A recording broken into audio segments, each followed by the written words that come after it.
Dieu, c'est un quoi? L'enfant d'un Dieu, c'est un quoi? Non, non, attendez. Non, prenons ça simplement comme ça. L'enfant d'un Dieu, c'est un quoi?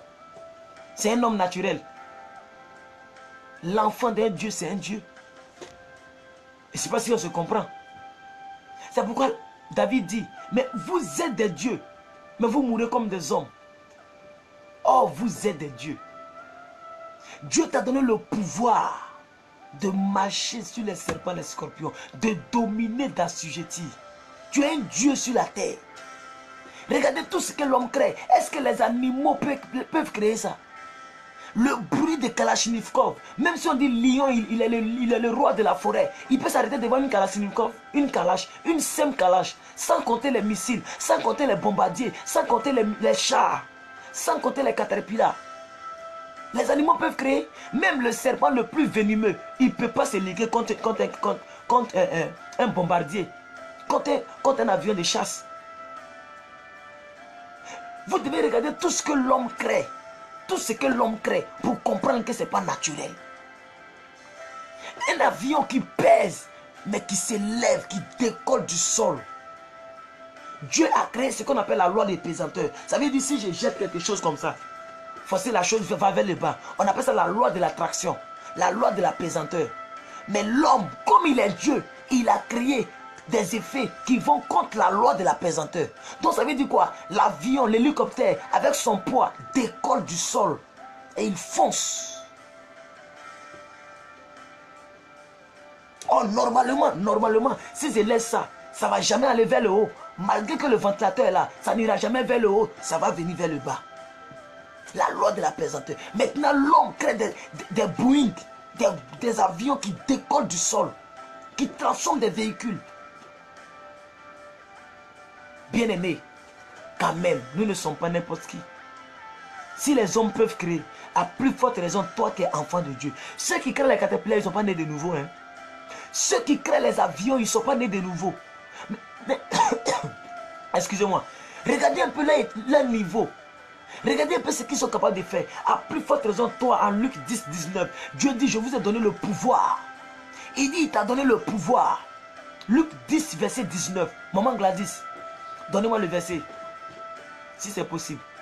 Je vous ai donné le pouvoir de marcher sur les serpents, sur les scorpions. Qu'est-ce que tu fais de ce pouvoir? Il dit sur toute la puissance de l'ennemi et rien ne pourra vous nuire.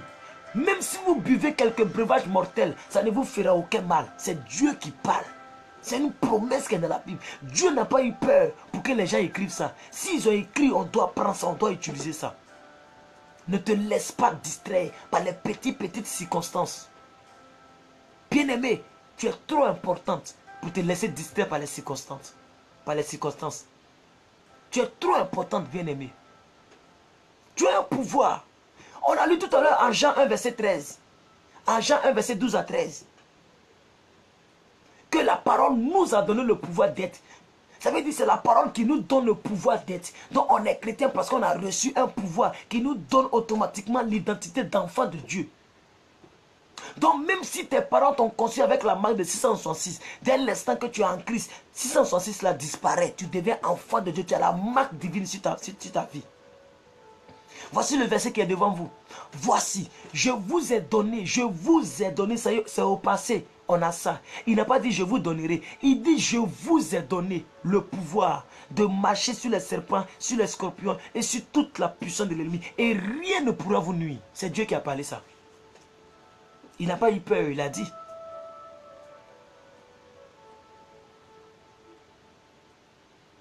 Donc bien aimé, ce mois de février là, c'est un mois qui ne dure pas. En mars, on aura encore un autre thème. Et je suis sûr que c'est le changement radical. Mais là, ça sera la sainteté. Parce que mon message, voici mes messages. Mon message est centré. Je vous donne les points clés de mon message ce soir. Pour ceux qui ne le savent pas. Voici le message de plus que vainqueur. J'ai le message d'interpellation. Pour interpeller la mémoire collective. Parce que les gens ont oublié qu'elles sont chrétiens. Il y a des gens qui vivent comme s'ils ne sont pas chrétiens. Moi, j'ai un message d'interpellation. Un message de la sainteté. Un message de la vérité. Et un message du changement radical. Voici mes 4 messages. Interpellation. rappeler le peuple de Dieu. L'apôtre Paul disait ça. Il dit, mais ne savez-vous pas? Là, il n'est pas en train d'enseigner. Il est en train de rappeler. Il est en train d'interpeller. Ne savez-vous pas que votre corps est le temple du Saint-Esprit? Pourquoi vous vivez comme des gens bizarres? Oh, vous abritez le Dieu suprême en vous. Le Saint-Esprit en toi. Dieu vit en toi. C'est l'apôtre Paul qui leur disait cela. Et pour leur expliquer, qu'est-ce qu'il dit? Il dit, si je vis, ce n'est plus moi qui vis, c'est Christ qui vit en moi. Je vous ai dit hier, Christ en tant qu'homme ne peut pas vivre en nous. C'est l'Esprit qui était en Christ qui vit en nous. En d'autres termes, c'est le Saint-Esprit qui vit en nous. 1 Corinthiens 6, verset 19. Donc, bien aimé, le mois qui vient, ça sera un autre thème qu'on va prendre. L'interpellation. Mais on attend de prendre, bien aimé, la vérité. La vérité, c'est que tu n'es pas né pour échouer. Tu n'es pas né pour échouer. Janvier, c'était le changement radical. Ça, c'est ce mois-ci, là, bien aimé. Nous devons vivre la vérité. En nouveauté de vie. N'ayez pas peur de manifester ce que Christ dit que vous êtes. Ce n'est pas parce que ce n'est pas encore manifeste que ce n'est pas la vérité. Si Christ l'a dit, c'est que c'est la vérité. Aussi longtemps que c'est écrit dans la Bible, c'est la vérité. Donc peu importe si tu mets en pratique ou pas, ça demeure la vérité. Et tu n'iras pas te plaindre au ciel parce que cette vérité ne t'a pas fait du bien. La plupart, c'est nous-mêmes qui refusons cette vérité. La Bible dit, tu connaîtras la vérité et la vérité t'affranchira. Je veux que quelqu'un me dise, je sais que la vérité m'a franchi au nom de Jésus. Et je vais prier pour vous, on va continuer. Je veux que quelqu'un écrive, je sais que la vérité m'a franchi maintenant au nom de Jésus. Et je vais prier pour vous. Je reprends, je veux que quelqu'un me dise, les 10 premières personnes, je sais que la vérité m'affranchira aujourd'hui même, au nom de Jésus. Bien-aimé, tu connaîtras la vérité et la vérité t'affranchira. Mais à tous ceux qui l'ont reçu, à ceux qui croient en son nom, la parole de Dieu leur a donné le pouvoir. Qui est la parole? C'est Jésus, la parole faite chair. Le pouvoir de devenir enfants de Dieu, lesquels ne sont nés non du sang, ni de la volonté de la chair, ni de la volonté de l'homme, mais de la volonté de Dieu. Le roi qui règne dans le royaume de Dieu, c'est Jésus-Christ de Nazareth. Et ce roi t'a donné le droit d'être citoyen de ce royaume. C'est très clair.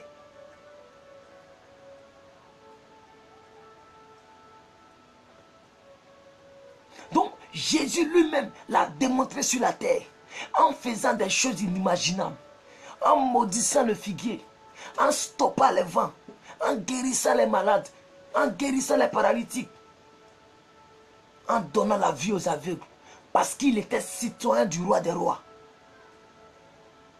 Il avait cette puissance, la même puissance que nous avons. Bien aimé, quand on dit qui est le chrétien, c'est ce que je suis en train de vous dire. Quand on dit le chrétien, c'est qui? Bibliquement, voici qui nous sommes. Nous ne sommes pas des religieux qui passent notre temps à insulter les autres, à critiquer les gens. Nous ne sommes pas des religieux qui adorons des statuettes de Marie et de je ne sais quel Jésus qui est toujours cloué. Jésus n'est plus à la croix.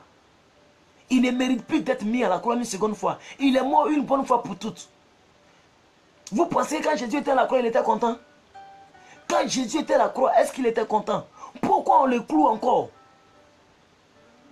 Exode 20. Tu ne te prosterneras pas, ni une image quelconque, sous le ciel, sur le ciel, dans les cieux. Aucune image taillée n'est digne d'être adorée. Aucune. Même image taillée de Jésus, ce n'est pas digne d'être adoré. C'est une malédiction. Exode chapitre 20. Lisez les 20 commandements, les 10 commandements, s'il vous plaît.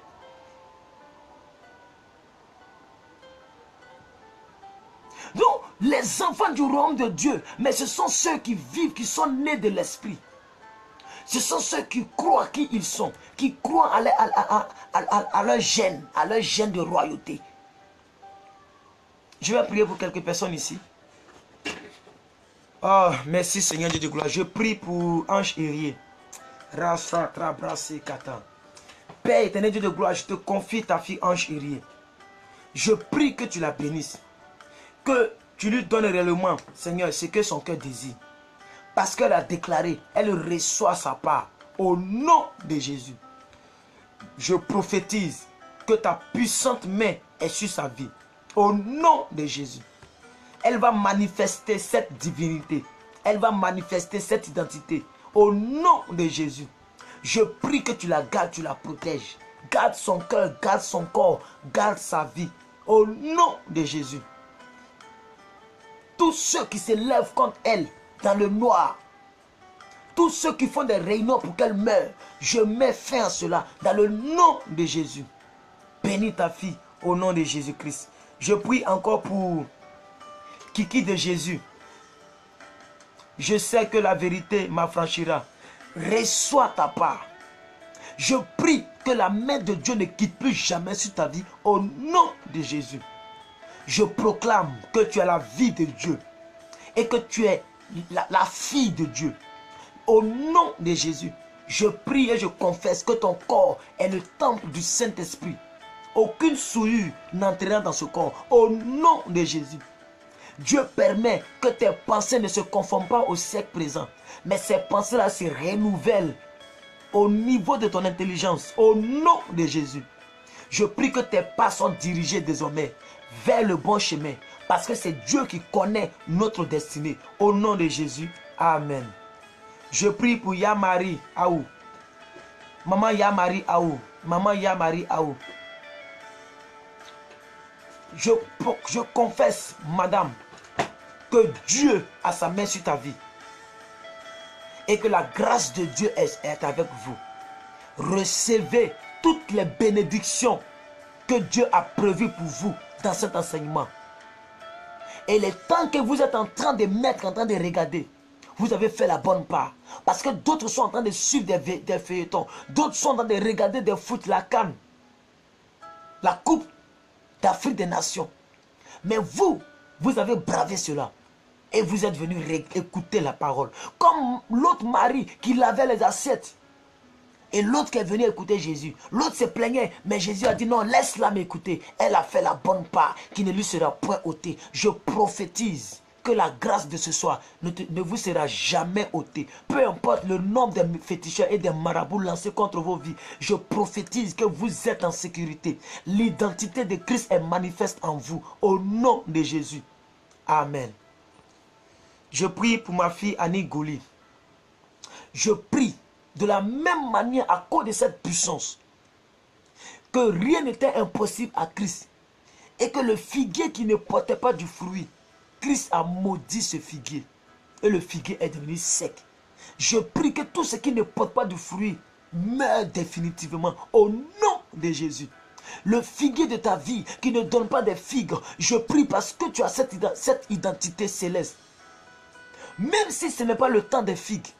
Parce que nous en avons besoin. Il devrait donner des figues. Même des figues miraculeuses. Je prophétise que tout ce qui est sec en toi quitte ta vie. Au nom de Jésus. Amen. Voilà, donc, soyez bénis. Les gens disent que la vidéo est bloquée. Voilà, on va continuer l'enseignement. Il nous reste 15 minutes. Alors, bien aimé, donc c'est ce que je suis en train de dire. Demain, on va continuer l'acte 2. Amen. Aujourd'hui, c'est juste l'introduction sur l'identité. Parce qu'on n'a pas vraiment parlé de ça. Hein? C'est juste l'introduction. Demain, on va continuer avec l'identité. Amen. Voilà. Donc, Maman Gladys, est-ce que Maman Gladys est là? La Bible dit dans Jean 3, verset 5 à 7. Si Maman Gladys est là, qu'elle nous donne le verset. Jean 3, verset 5 à 7. La Bible dit quoi? On va le lire. Je vais le lire ici, j'ai ça ici. La Bible dit, Jésus répondit, en vérité, je te le dis. Si un homme n'est né d'eau et d'esprit, il ne peut entrer dans le royaume des cieux. Ce qui est né de la chair est chair. Ce qui est né de l'esprit est l'esprit. Ne t'étonne pas que je t'ai dit. Il faut que vous naissiez de nouveau. L'enfant du royaume bien-aimé, c'est celui qui marche dans une nouveauté de vie. Quand on dit naître de nouveau, ça veut dire vivre différemment de ce que tu vivais avant. Naître de nouveau, bien-aimé, c'est une autre vie qui est centrée sur d'autres objectifs. Une autre vie qui est motivée par d'autres choses. Ça veut dire que tu dois marcher maintenant dans la vie chrétienne. manifester ta vie chrétienne. Laissez tout ce qui est païen derrière toi. Les films, les feuilletons, la mode, la pornographie, tout ça, il faut laisser. Marche maintenant ici, naît de nouveau. Mais si tu n'es pas né de nouveau, tu ne pourras pas être sauvé. Il faut que tu manifestes ta sainteté. Si la Bible dit soyez saint, tu dois être saint. Si la Bible dit soyez pur, tu dois être pur. Si la Bible dit croyez, tu dois croire. Tu dois naître de nouveau en tout cas. Il faut que quand on te voit, on sente que tu as changé. Est-ce que vous êtes prêts à accepter cette identité? C'est le titre de ma vidéo. Es-tu prêt à accepter l'identité que Christ t'a donnée? Il faut que vous naissiez de nouveau.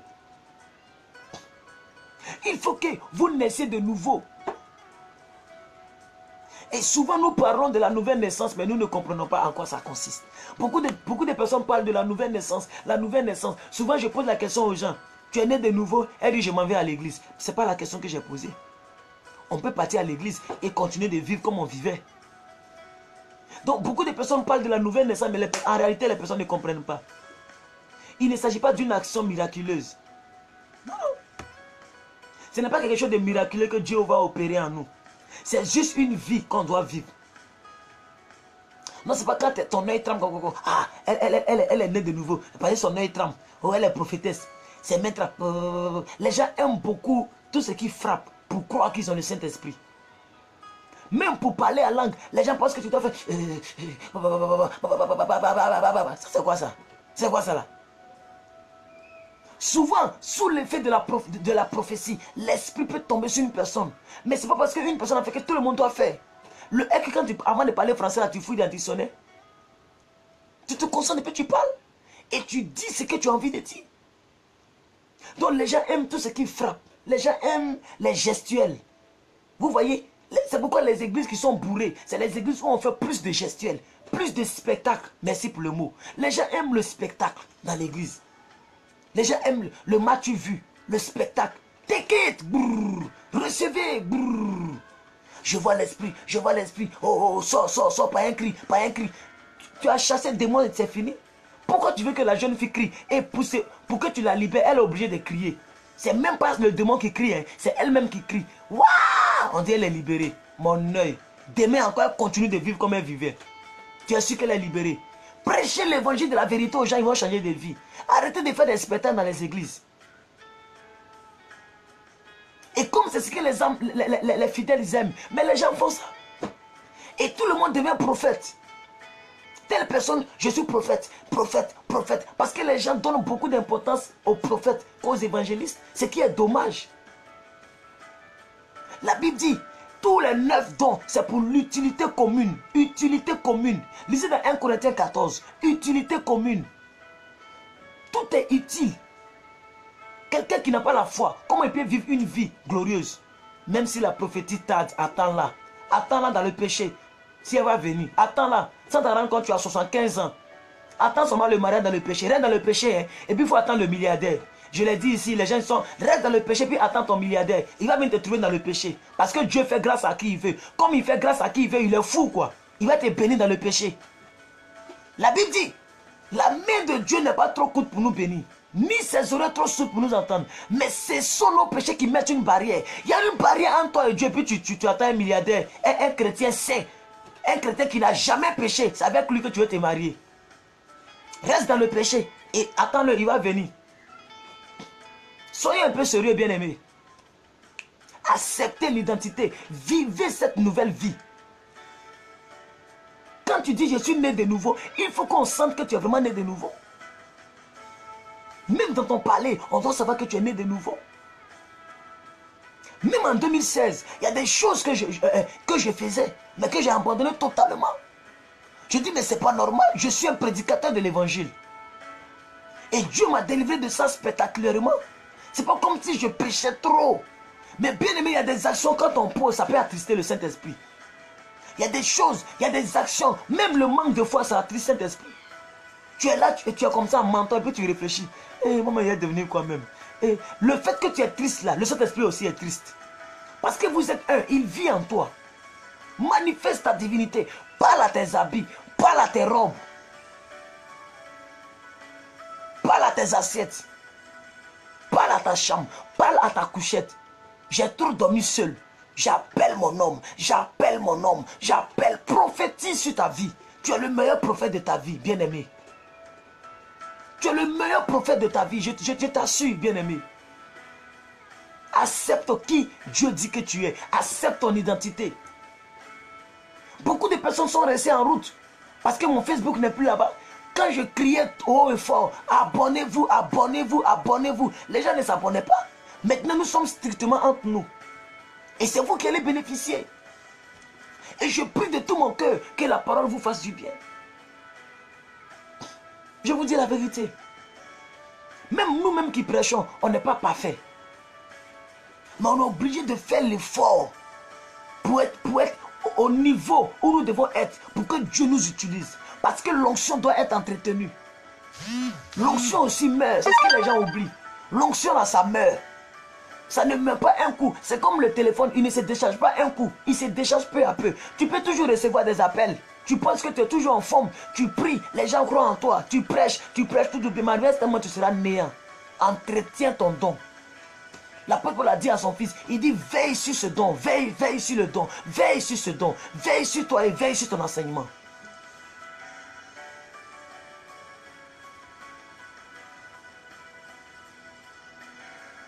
Maman Gladys, donnez-moi Colossiens chapitre 3 verset 10.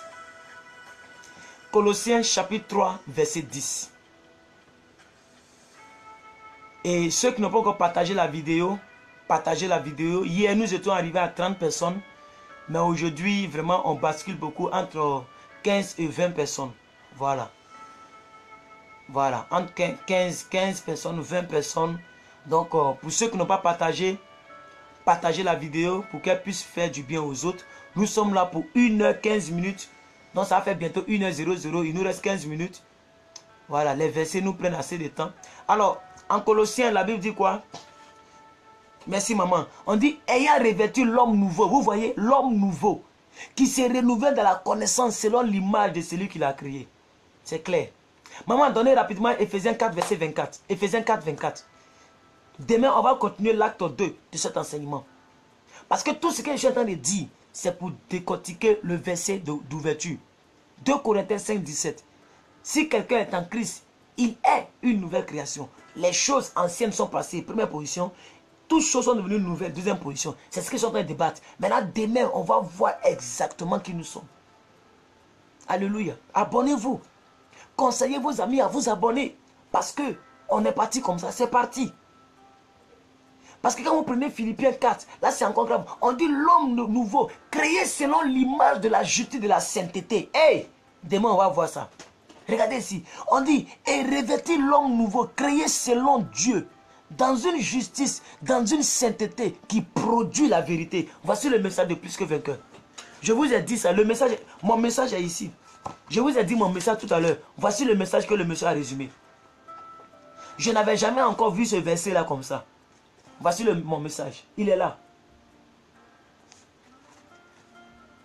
Donc, quand tu es nouveau, mais quand on dit que tu es une nouvelle création, il faut que ça soit dans la justice, dans la sainteté et dans la vérité. Et le pasteur Marcelo l'a si bien dit. Il y a ces photos qui jubilent le Facebook. Et il a dit, il a raison. Quelqu'un peut prêcher la vérité et ne pas vivre dans la vérité. Il peut prêcher peut-être la justice, ne pas vivre dans la justice. Mais si tu prêches la sainteté, il faut vivre dans la sainteté.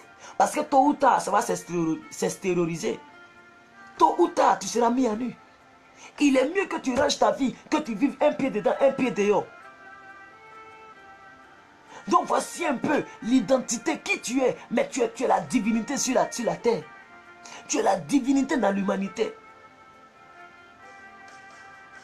Donc la parole de Dieu emploie l'expression de l'homme nouveau. Mais qu'est-ce que l'homme nouveau désigne? Ça désigne ce que nous sommes devenus par la foi en Jésus-Christ. Oh, alléluia. Quand on dit l'homme nouveau qui se renouvelle selon la connaissance, dans la connaissance et selon l'image de celui qui l'a créé. Le groupe nominal, l'homme nouveau, ça désigne ce que nous sommes devenus par la foi en Jésus-Christ. Une nouvelle création, une nouvelle créature, notre nouvelle nature, notre nouvelle manière de voir, manière de parler. Notre nouveau caractère. Et cette nouvelle vie est sous le péché. Ça veut dire que le péché est devenu inférieur à cette vie. Donc quand tu étais dans le péché, on appelait ça le vieil homme. Maintenant tu es devenu une nouvelle homme, une nouvelle femme, un nouveau homme, une nouvelle créature, une nouvelle création. Donc ton vieil homme, le vieux manteau doit tomber